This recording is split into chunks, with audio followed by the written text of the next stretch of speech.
சருமம் பொலிவாக இருப்பதற்கு, முகம் பொலிவாக இருப்பதற்கு நெறைய பேர் என்னென்ன டிப்ஸ் மேம் பயன்படுத்தலாம்? இல்ல எதனால இப்படி ஏற்படுது அப்படின்னு பொதுவாக நம்ம முகம் பொலிவாக இருப்பதற்கு சில வழிமுறைகளை நம்ம ஃபாலோ பண்ணணும்.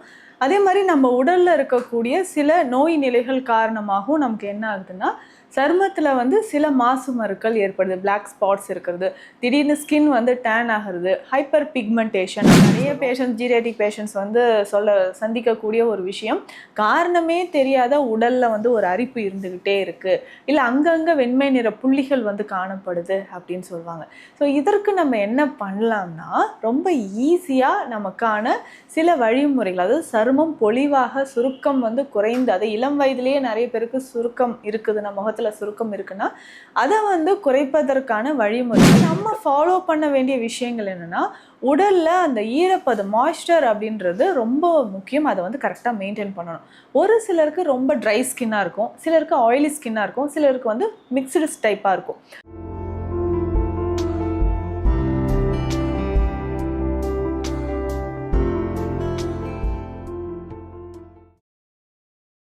வரம் நேயர்களுக்கு வணக்கம். நான் டாக்டர் நித்யா, சித்தா ஃபிசிஷியன். சருமம் பொலிவாக இருப்பதற்கு, முகம் பொலிவாக இருப்பதற்கு நிறைய பேர் என்னென்ன டிப்ஸ் மேம் பயன்படுத்தலாம்? இல்லை எதனால் இப்படி ஏற்படுது அப்படின்னு கேட்டிருந்தீங்க. பொதுவாக நம்ம முகம் பொலிவாக இருப்பதற்கு சில வழிமுறைகளை நம்ம ஃபாலோ பண்ணணும். அதே மாதிரி நம்ம உடலில் இருக்கக்கூடிய சில நோய் நிலைகள் காரணமாகவும் நமக்கு என்ன ஆகுதுன்னா, சருமத்தில் வந்து சில மாசு மருக்கள் ஏற்படுது. பிளாக் ஸ்பாட்ஸ் இருக்கிறது.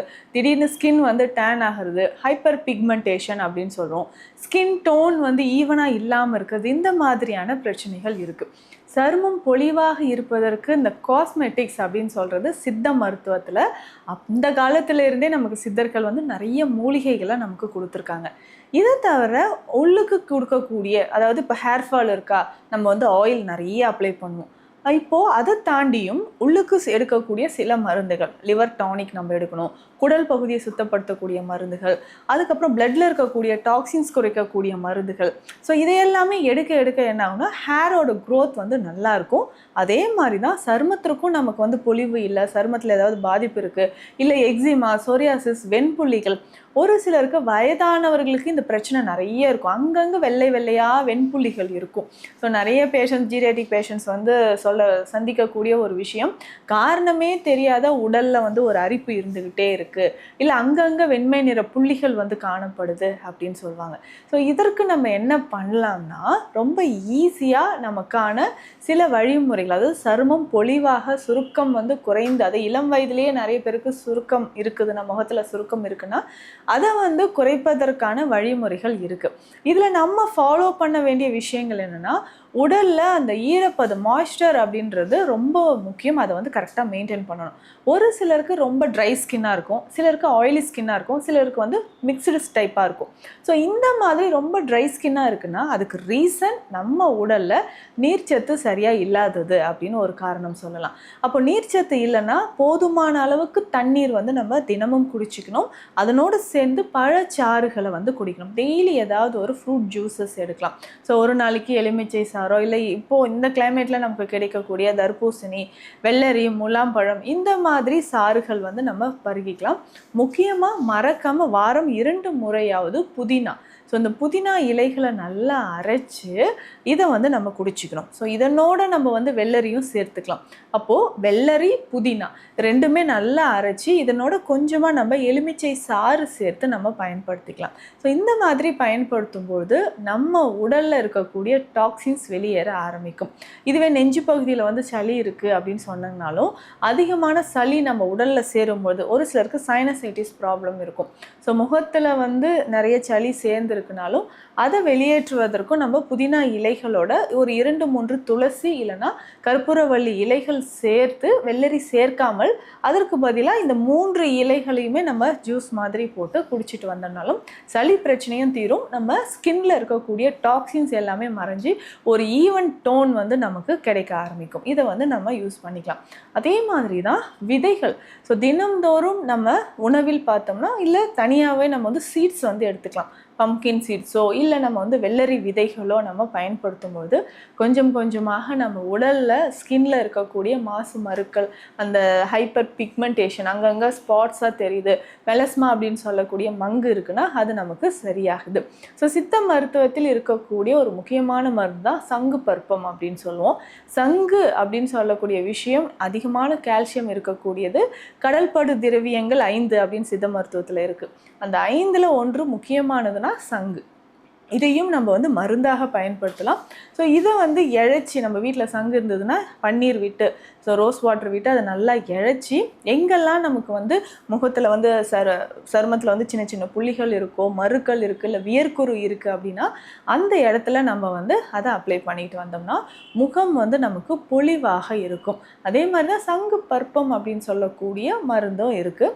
அதையுமே நம்ம வாங்கிட்டு வந்து கொஞ்சமாக, தேவையான அளவுக்கு கொஞ்சமாக எடுத்து அதில் ரோஸ் வாட்டர் மிக்ஸ் பண்ணி எங்கெல்லாம் நமக்கு வந்து கருமை நிற புள்ளிகள் இருக்குது, மங்கு இருக்குது, இல்லை ஹைப்பர் பிக்மெண்டேஷன், அங்கெல்லாம் நம்ம வந்து போட போட மன்மதனுக்கு நிகரான அழகுண்டாகும் அப்படின்னு சித்த மருத்துவத்தில் சொல்லியிருக்காங்க.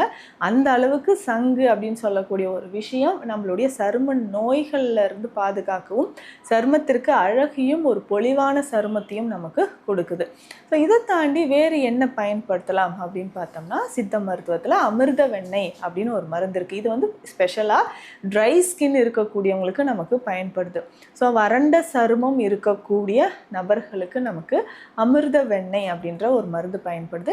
இதை லைட்டாக எடுத்து நம்ம முகத்தில் வந்து அப்ளை பண்ணிக்கிட்டே வரணும். ஸோ நைட்டு நம்ம தூங்கும்பொழுது முகத்தில் நம்ம அப்ளை பண்ணிக்கிட்டே டெய்லி நம்ம வந்து அப்ளை பண்ணிவிட்டு தூங்கும்பொழுது சருமம் வந்து பொலிவாக இருக்கும். ரொம்ப ட்ரை ஸ்கின் இருக்குங்க, காலையில் வந்து ரொம்ப டஸ்ட்டில் தான் நான் அலையணும், வெயிலில் அலைஞ்சிக்கிட்டு இருக்கிறேன், ஸோ ஸ்கின் வந்து ஈவனாகவே இல்லை, கை கால்லாம் ஒரு நல்ல கலரில் இருக்குது, முகமும் கழுத்தும் வந்து ரொம்ப டார்க்காக இருக்குது அப்படின்னு ஃபீல் பண்ணிங்கன்னா இதை வந்து ஃபாலோ பண்ணிக்கலாம். அதே மாதிரி தான் வாரம் ஒரு முறை நம்ம வந்து சந்தனாதி தைலம் இதை வந்து பயன்படுத்திக்கலாம். ஸோ இந்த சந்தனாதி தைலம் அப்படின்னு சொல்லக்கூடிய மருந்து, இந்த தைலம் வந்து பார்த்தோம்னா நல்லா ஃபேஸில் அப்ளை பண்ணணும், இல்லை டெய்லி நைட் தூங்கும்போது கூட இந்த சந்தனாதி தைலம் நம்ம அப்ளை பண்ணிக்கலாம்.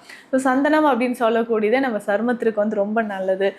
கரும்புள்ளிகளை வந்து விரட்டக்கூடியது. கரு வளையம் இருக்குது, கண்களுக்கு கீழே கருவளையம் இருக்குது, ஸோ அதிகமான முக சுருக்கங்கள் இருக்குது, அதை தடுக்கணும்னா நமக்கு சந்தனம் ஒரு முக்கியமான ஒரு மூலிகை.